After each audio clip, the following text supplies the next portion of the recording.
बंदो सतगुरु चरण को करो सब प्रेम प्रणाम। अखंड मुक्ति भी दिलवा देंगे। ऐसा जाहिर कर लिखा पर जिनको नहीं आकीन, ये अपने लिए है, स्पष्ट लिखा है पर सुंदर साथ को यकीन नहीं है, विश्वास नहीं है कि राज्य आएंगे और हमको परम धाम ले जाएंगे। हमें विश्वास नहीं है तो कहते पर जिनको नहीं याकीन सो कैसे कर मानी, वो किस तरह से मानने को तैयार नहीं होंगे। जिनकी मत मली है, जिनके मन में विकार है। धर्म में कहीं से कोई विकार नहीं है, ज्ञान में कहीं से कोई विकार नहीं है। विकार कहाँ है? हमारे दिमाग में। एक गालिब शायर हो गया, आप लोगों ने नाम सुना होगा गालिब का, बहुत मशहूर शायर हो गया। तो गालिब जो था उसके चेहरे पर कुछ दाग थे कि यहाँ तिल का निशान था, यहाँ पर एक भूत का निशान था, यहाँ थोड़ा कटा हुआ था। तो गालिब गया बाजार में और एक दुकानदार से बोले भैया जितने पैसे लेना हो ले लो, पर एक हमको अच्छा सा दर्पण दो, एक अच्छा सा शीशा दो। दुकानदार ने कहा भैया विदेश से मंगवाया है, थोड़ी महंगा पड़ेगा। बोले कितना भी महंगा पड़ेगा दे दो। वो शीशे को लेकर के आया और अपने चेहरे को देखा तो उसको चेहरा उसको साफ दिखाई नहीं दिया। तो उसने वो शीशे को साफ किया, फिर चेहरा देखा, फिर भी चेहरा साफ नहीं दिखा। ऐसे फिर उसने आईने को साफ किया, फिर भी चेहरा। तो तब तब आ गया वो कि हमने दुकानदार से बोला था जितने पैसे लेना वो ले लो, उसने तभी उधर पैसे लिए और हमको आईना खराब दे दिया।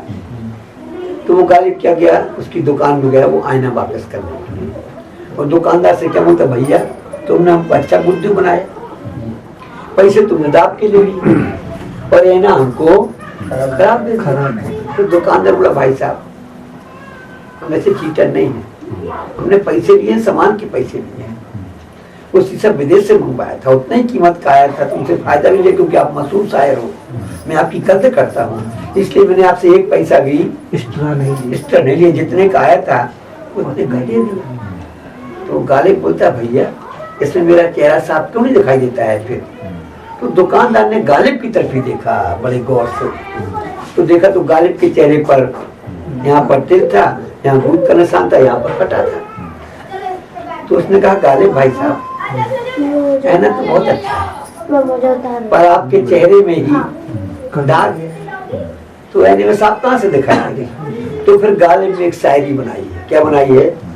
गालिब ने एक शायरी बनाई कि गालिब तू सारी जिंदगी क्या करता रहा, ये गालिब तू सारी जिंदगी क्या करता रहा, दाग तेरे चेहरे में था और तू आईना साफ करता रहा।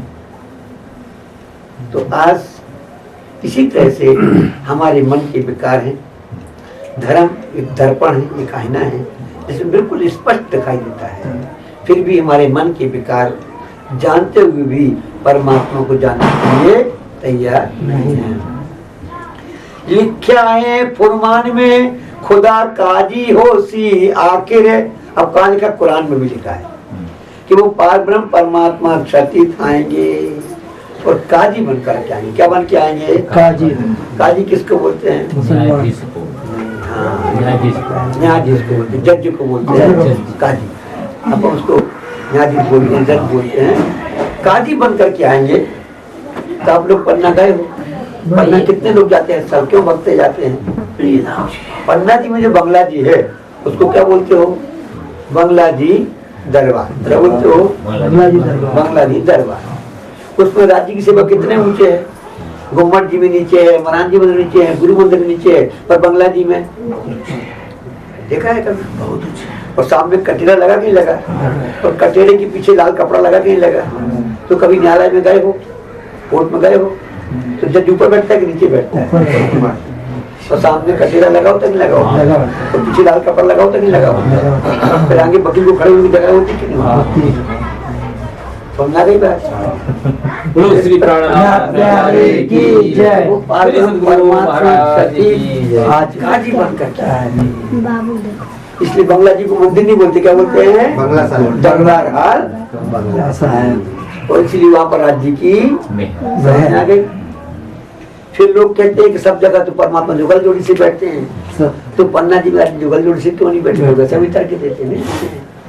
तुम ये जज को देखा हो, कोर्ट में कभी गए हो, तो पत्नी के साथ बैठता है कि अकेले बैठते हैं। तो बोलो श्री नाथ प्यारे की जय, श्री सद्गुरु महाराज की जय। लिखा है फुरमान में, खुदा का जी होशी आखिर जर्रे जर्रे सावले के सबका जर्रे मतलब एक एक रत्ती रत्ती का। हम सुंदर सा क्या समझते हैं और राजी देखते हैं, जो कुछ करना करते हैं। चुपाई कहती है जर्रे जर्रे हिसाब राजी लेंगे। जज फैसला करता है, एक एक दलील सुनता है, वकील की सुनता है, उससे ज्यादा एक आदमी फैसला होते होंगे। बाकी 80% फैसले सही जज होता है ना, फैसले भी उससे सही होते हैं। जैसे आप लोगों ने टीवी में भी देखा होगा, टीवी में एक सीरियल आया था, एक जज साहब थे, वो सुबह सुबह घूमने गए थे, अर्ली इन द मॉर्निंग घूम रहे थे। इतने में एक आदमी आया और उसने एक आदमी के पेट में छुरा घुसेड़ा और छुरा घुसेड़ के भाग गया, वो छुरा मार के भाग गया। इतने में बेचारे एक दूसरा आदमी वहां से निकला, अब वो तड़प रहा था, बचाओ बचाओ, इसको दया आ गई, ये उसको बचाने के लिए चला गया, उसके पेट में से वो छुरा निकाल लिया और इतने में वो आदमी मर गया। और इतने में वहां पर पुलिस आ गई, पुलिस ने उस आदमी को पकड़ लिया। किसको? जज जो छुरा निकाला, जिसने छुरा निकाला, किसको पकड़ लिया? छुरा निकाले। इस बात को जज ने अपनी आंखों से देखा, मर्डर करने वाले को अपनी आंखों से देखा, और दूसरे आदमी को, जज ने वहीं खड़ा था, वो टीवी में सीरियल भी आया था, जज ने अपनी आंखों से छुरा मारने वाले को देखा और जो आदमी बचाने आया था उसको देखा और उसको पकड़ते देखा, और इत्तेफाक की बात को वो केस उसी जज की कोर्ट में गया और वहां 2 चश्मदीद गवाह मिल गए और छुरे पे उसके निशान मिल गए और उस आदमी को जज ने फांसी की सजा सुना दी। जब फांसी की सजा सुनाई तो वो आदमी बिलक बिलक के रोने लगा, जज साहब मैं बिल्कुल निर्दोष हूँ, मैंने खून नहीं किया है। अब वो जज बहुत पक्का न्यायाधीश था, उसने सजा तो सुना दी, उसको भी रात भर नींद नहीं आई कि मैंने अपनी आंखों से देखा कि छुरा मारने वाला कोई और है, और वे बचाने वाला था, पर मुझसे ऐसा फैसला क्यों हुआ है? मुझसे ऐसा फैसला गलत क्यों? सच्चाई जानने के लिए जज रात को उठा और गया जेल। जज को पावर है, बुलवाई जेलर को बुला करके और कैदी से जाके मिला और कैदी से पूछा, कैदी भाई मैं वहीं था, मेरी बात जानता हूँ कि तुमने खून नहीं किया, खून दूसरे ने किया है और तुम तो निर्दोष फंस गए, पर मैंने आज तक कभी एक पैसे लांच घूस कर नहीं लिया, तो जितने फैसले किए परमात्मा को साक्षी मान के मैंने फैसले किए हैं। मैं भी सोच रहा हूँ कि मुझसे ऐसे गलत फैसला क्यों हुआ? तो वो आदमी फूट फूट के रोने लगा, बोले जज साहब 1 साल पहले एक खून हमने किया था, सीरियल आता है टीवी में, 1 साल पहले एक खून हमने किया था और हमारी जगह जिस तरह से आज मैं उसकी जगह पकड़ गया हूँ, एक दूसरा आदमी पकड़ गया था, उसे फांसी की सजा हो गई। जज साहब खुश हो गए, बोले परमात्मा ने आज मुझसे फैसला करवा दिया, सही करवाया। इसको बोलते जर्रे जर्रे का हिसाब उपमा दिया। ठीक है। अब एक दूसरा दृष्टांत इसके लिए है, एक गुरु जी थे, सब बच्चों को पढ़ाया उन्होंने। क्या पढ़ाया? कि ऐसी कोई जगह नहीं है जहाँ परमात्मा न दिखता होता नहीं, गलती हो जाता है, जहाँ परमात्मा न दिखता, चप्पे चप्पे पर उसकी नजर है कि नहीं? परमात्मा सब जगह नहीं है, पर चप्पे चप्पे पर उसकी नजर है। बात समझ आ गई? तो चप्पे चप्पे पर उसकी नजर है, कोई ऐसी जगह नहीं है जहाँ परमात्मा ना दिखता। सिखा दिया, बच्चों के माइंड में बैठ गया। अब क्या किया, गुरु जी ने बच्चों की परीक्षा लेने के लिए सबको एक डंडा दे दिया। क्या दे दिया? डंडा। एक एक बैग पकड़ा दिया, बोले जाओ इस डंडे को तोड़ के लाना, पर वहां जाके तोड़ना जहाँ कोई देखने वाला ना हो। नहीं हो। सब बच्चे गए, कोई थोड़ी झाड़ियों में गया, कोई अपने घर में गया, कोई कमरे में। तोड़ दिया। एक बच्चा आया, वो डंडा नहीं तोड़ के नहीं आया। गुरुजी ने सबसे पूछा, बोले गुरुजी हमने वहां जाके तोड़ा, वहां जाके तोड़ा। सब उस बच्चे के ऊपर हंसने लगे जो तोड़ नहीं पाया था। बोले देखो इसको पागल को, कहीं कोई ऐसी जगह ही नहीं मिली इसको तोड़ने के लिए। तो बच्चे ने गुरुजी आपने पढ़ाया था कि कहीं ऐसी जगह नहीं है जहाँ परमात्मा सतगुरु महाराज। हम लोग क्या सोचते हैं, हम बहुत प्रैक्टिकल बात करते हैं। एक जगह हम बीतक करने गए, हमारे साथ एक काका जी बुजुर्ग थे, वो गए, मंदिर नहीं था उस गांव में, बीतक के घर में। वो काका जी हमारे साथ रहते थे, पर वो क्या करें जब वो फैक्ट्री में जाए तो ब्लीच लगाते। अब भैया ब्लीच लगाओगे तो ये एक माचिस की सीख और टुकड़ा तो डालोगे नहीं डालोगे। उसकी बहू वो साफ करती थी। उसने ससुर को बताया कि 2 लोग रुके हैं महाराज जी और उनके साथ पढ़ने वाले, 2 में से कोई एक न एक पीते हैं। तो तभी तो वो क्या सोचते होंगे कि कौन बाथरूम में देख बात समझ आए कि नहीं आई। तो एक दिन अब वो आदमी डायरेक्ट हमसे कैसे पूछे, फिर भी बहुत से काम करेगी, दुनिया का तो करेगा। अब उसको पता था महाराज जी यार इतनी दुनिया के लोग कुछ बात थोड़ी पीते हो। तो इस दिन उसने हमसे घुमा फिरा के पूछा, ले गया मोटरसाइकिल उठा करके, बोले महाराज जी एक बात पूछो, नाराज तो नहीं होंगे? नहीं होंगे, पूछो। बोले आपके साथ जो काका जी है कोई ऐसे तो कहीं बीड़ी पीते देखते नहीं है, तो क्या वो बाथरूम में जाके बीड़ी पीते हैं क्या? हमको उनकी आदत पता थी, उनकी आदत पता थी, पर वो हमारे रिश्ते में काका लगते थे और उम्र में बड़े थे, तो हम उनको डांट सकते नहीं थे। पर हमको अच्छा मौका मिला सुधारने का, हमको अच्छा मौका मिल गया सुधारने का। उस आदमी ने पूछा, हमने उसको तो बोलते, झूठ तो बोल नहीं सकते थे, जमाना लग जाता ना। भैया कहते वो नहीं पीते काका, तो कहा तुमने देखो बात नहीं पीते हो। अगर झूठी बोलते तो हमारा नाम लगा, सच्ची बोलना पड़ेगी काका जी पीते हैं। पर अब काका जी को सुधारना चाहिए, हमारी भी तो बदनामी है कि महाराज जी कैसे आदमी को लेके साथ में चलते हैं जो बुढ़ी पीता दुनिया की छुड़ाते हैं, और अपने साथ एक आदमी को रखते हैं जो पीता है। अब उस दिन हम जैसे उसने हमको कहा, सुबह बिल्कुल ऐसे अनमने से उदास से बैठे थे, अनमने बैठे थे, उदास बैठे थे। अब चाचा जी समझ गए देख करके, एक 2 बार पूछा उन्होंने हमसे, तुम आज कुछ उदास उदास से देखते हो? हम कुछ नहीं बोले। तो जब बता दें तो वो पूछते नहीं, वो नहीं बताया तो फिर पूछे तुम आज कुछ उदास उदास से देखते हो? जब 3 बार पूछा तो ले गए घुमाने के लिए। चाचा जी एक बात पूछे आपसे? पूछो। हम कि आप जब वहाँ जाते हो तो वहाँ बीड़ी से लगाते हो क्या? चुप लगाए वो जला के वही फेंक आते हो। आपने कहा ना जुर्म करने वाला जुर्म तो करके निकल जाता है, पर साबुत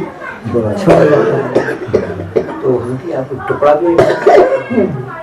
तो आज वो हमारा नाम लग गया। उसको क्या शंका हो गई कि बुढ़े काका तो पीछे नहीं होंगे इतने बुजुर्ग, तो उसने हमारा नाम लग दिया, उदास है। अब उनको कितनी गहरी चोट लगी कि बताओ, बहुत भारी चोट, हमारी गलती का नाम महाराज जी को लग गया। बहुत भारी चोट लगी महाराज जी, सच बात है। चलो छोड़ दिया।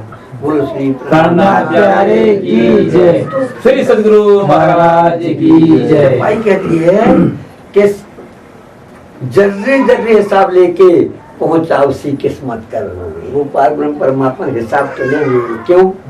अगर कोई जज है उसकी बेटे ने खून किया है और साबुत मिल गए, और कहीं वो बेटे का पक्ष पा करके फैसला उसके पक्ष में दे, छोड़ दे अपने बेटे को, और कहीं ऊपर अपील हो जाए और वहाँ जज की फैसला की कलम पकड़ जाए तो जज की नौकरी चली जाएगी नहीं चली जाएगी? वो जज कितना बदनाम हो जाएगा, बहुत भारी बदनाम हो जाएगा, हो जाएगा। तो जज भी उसकी परवाह करता है। जैसे पारब्रह्म परमात्मा क्षति ब्रह्म शिष्यों के साथ भी अंधेर नहीं कर सकते, इनकी भी जर्रे जर्रे का हिसाब हो गया है। ये ले करके फिर सबको भाव से पार करेंगे। तो चर्चा समझ में आ गई? जी हाँ। तो राज जी कहते जिनको यकीन है, जिनको विश्वास है, वो इस बात को माने कि पार ब्रह्म परमात्मा आएंगे, पर इस गफलत में ना रहें कि राज जी तो बैठे हैं। एक पिक्चर में गाना संज्ञा भाई कोतवाल तो डर का आएगा, तो हम ये सोचते हैं कि न्याय परमात्मा को करना है हमारे साथ। तो पहले छुपाई निकल गई है, ऐसा शास्त्रों में लिखा ब्रह्म सृष्टि सो इत आए कर सी अदल। अदल मतलब न्याय है। आपके भी न्याय का हिसाब किताब लिया जाएगा, आपके भी कर्मों का लेखा जोखा लिया जाएगा, और लेने के बाद सबका न्याय चुका के फिर साफ करके आपको ले जाया जाएगा। तो इस तरह से अगर मेरी बात को समझ गए होंगे तो ब्रह्मा विष्णु महेश को कितना विश्वास है, कितना कॉन्फिडेंस है, वो कहलाते हैं ईश्वरी सृष्टि और हम कहलाते हैं ब्रह्म सृष्टि। तो आपने कभी हनुमान जी की फोटो देखी होगी, शंकर जी की फोटो देखी होगी, रामचंद्र जी की फोटो देखी होगी, तो इनको मुंह में कभी देखी है? नहीं, कभी नहीं, कभी नहीं महाराज, कभी नहीं पिए। और हम सब खा पी के बैठा। तो ब्रह्मा विष्णु महेश को, हाँ शंकर जी की जो कहते हो ना, ऐसा होता है जैसे बरंडी दवाई आती है, जब बच्चों के दांत मार निकलते हैं ना, बच्चों के दांत मार निकलते हैं ना, तो दवाई दी जाती है, बरंडी नहीं दी जाती है। तो बच्चों को दवाई की जाती है तो वो दांत खिलाएगी क्या? बरंडी आती है, आती नहीं। तो शंकर जी ध्यान अवस्था में लगाने के लिए, आपको थोड़ी पता है तो बिजिया बूटी भांग नहीं है, वो आपको पता नहीं है ना, बिजिया बूटी खाते थे। बिजिया बूटी अलग चीज है, भांग अलग। आदमी को पता नहीं है तो शंकर जी तो भांग खाते, ठीक है ना। तो अभी हम शेरपुर गए थे, महाराज जी की फोटो लगी अभी, तो वहां पर हमने एक दिन साधु महात्मा को बड़ी पीछे देखा, तो हमें थोड़ी मंच पर थोड़ी डांट लगा। एक महात्मा जी को बहुत बुरा लग गया, तो हमको बुलवाया। 20 साल पुरानी बातें सुना, लड़कपन था, बुलाया, बोले महाराज जी आपके पैसे की बीड़ी पीते हैं क्या, जो आपने आज मन पे खंडनी कर दी? और बड़े महाराज जी सुल्पा पीते थे, सुल्पा पीते थे। तो हमने कहा, कुछ लोग कहते शंकर जी भांग खाते थे, तो वो भांग खाने लग गए। तो जब वो समुद्र मंथन में क्या निकला था भैया, वो किसने पिया था? तो शंकर जी की बराबरी करना तो विष भी पियो ना, खाली वो भर क्यों, एक भर क्यों पीना सीखा? तो विष भी खाना सीखो, तो हम जाने क्या तुम शंकर जी के पक्के भक्त। समझ में आई? तो ब्रह्मा विष्णु महेश अगर कोई पाप भी करते हैं ना, अपने लिए नहीं करते हैं, वो धर्म है, वो सृष्टि की संरचना रक्षण के लिए करते हैं। इसलिए कभी कभी पाप भी धर्म होता है, समझना है? कभी कभी पाप भी धर्म होता है। कैसे? एक महात्मा जी थे, ध्यान अवस्था में बैठे थे, एक कसाई, एक गाय उसके यहाँ से छूट गई थी, उस गाय का पीछा करते हुए आया। गाय महात्मा जी के बगल से निकली और पीछे झाड़ी में छुप गई। इतने में कसाई आ गया। अब कसाई ने देखा तो महात्मा जी कहीं बैठे हैं, पूछा यहाँ से एक गाय को देखा है क्या? अब अगर महात्मा जी सत्य बोलते हैं, गाय को देखा पीछे छुपी, तो क्या करता कसाई? काट देता। तो सत्य बोलना क्या हो जाता है? यहाँ गुनाह हो जाता है। और महात्मा जी ने कहा नहीं भैया, हमने यहाँ कोई गाय को नहीं देखा। कसाई आगे चला गया। झूठ तो बोले कि नहीं बोले, पर यहाँ झूठ बोलना भी एक जान बचा दी ना, तो धर्म हुआ। इसी तरह से दुनिया के लोगों को ज्ञान न होने से वो ब्रह्मा विष्णु महेश की चीजों को वेद शास्त्रों में लिखी है। हमने क्या बताया कि दुनिया ने सच्चाई को छुपा करके अज्ञान तक जाहिर कर दिया। ब्रह्मा विष्णु महेश कोई भी काम करते हैं ना, तो सृष्टि की संरक्षण के लिए करते हैं। जैसे वैकुंठ में विष्णु भगवान बैठे थे, पर वो भुंड बन करके गए। क्या बन के गए? कहाँ गए? नरक लोक में। काय के लिए? कि वो जो राक्षस था हिरण्याक्ष, वो पृथ्वी माता को कहाँ ले गया था? नरक में। तो वे निकालने के लिए विष्णु को स्वरूप बदलना पड़ा कि नहीं बदलना पड़ा? इसी तरह से ब्रह्मा विष्णु महेश भी धर्म की रक्षा के लिए कभी कभी उनको ऐसा करना पड़ता है। वो गलत नहीं होता है, हमारी और आपकी बुद्धि के विकार होता है। इसी तरह से पार ब्रह्म परमात्मा क्षतिताएंगे। मोमिन मुत की वास्ता है, बोलो श्री प्राणनाथ प्यारे की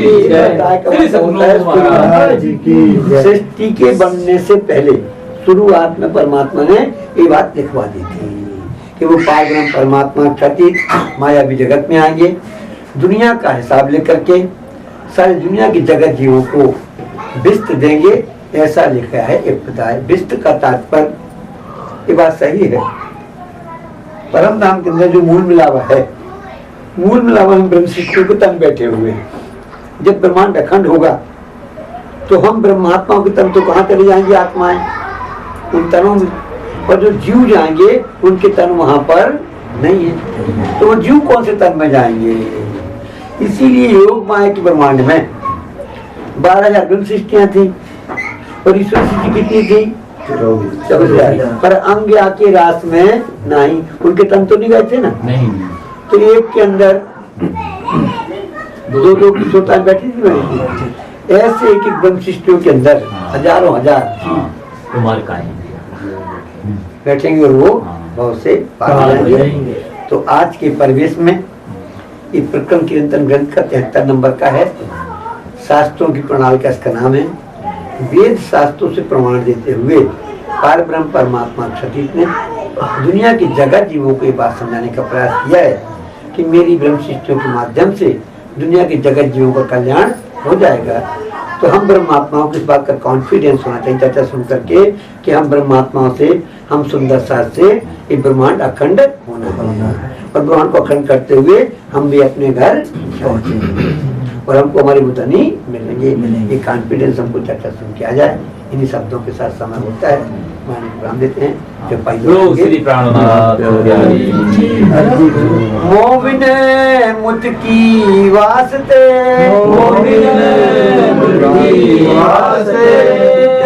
आओसी खुदाए, विस्त देसी सवन को, लिख्या है इब्तदाए, लिख्या है इब्तदाए।